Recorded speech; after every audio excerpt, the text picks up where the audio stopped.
maju juk ditu icangang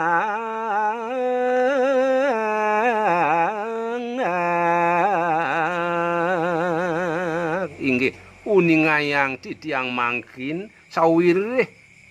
akeh pisan sane mangkin anake seneng dados suling nggih mejarag-jaraganipun dados suling nggih puniki Satwaluya ikedis cangak mekedu cangak bake pesengane sane mangkin wenten cangak bake punika jenget mejujuk mangkin ditlageni di tengah tlagene sane mepepineh kengken carane pangbakat bene amah mekejang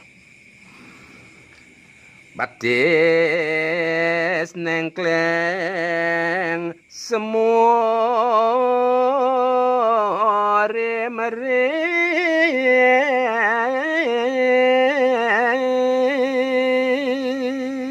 saha ditu batis yoi cangak bake nengkleng di tengah tlagene masemu masemite kalem Satwaluya semitani desang sulinggih ipun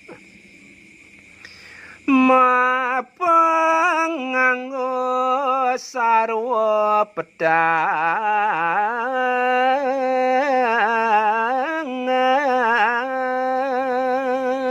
kengken je panggugu ken bene yo icangak bake ikedis cangak tu mabusana mepenganggo sarwa putih mangkin magon nitri lan maketu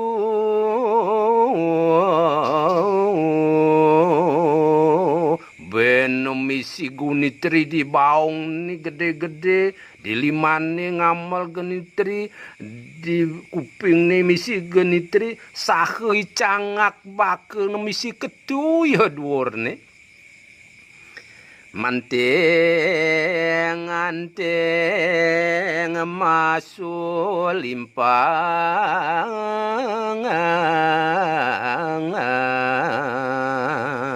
misi anting-anting saha kuping ni misi buena sulimpang ditangkah ni cara suci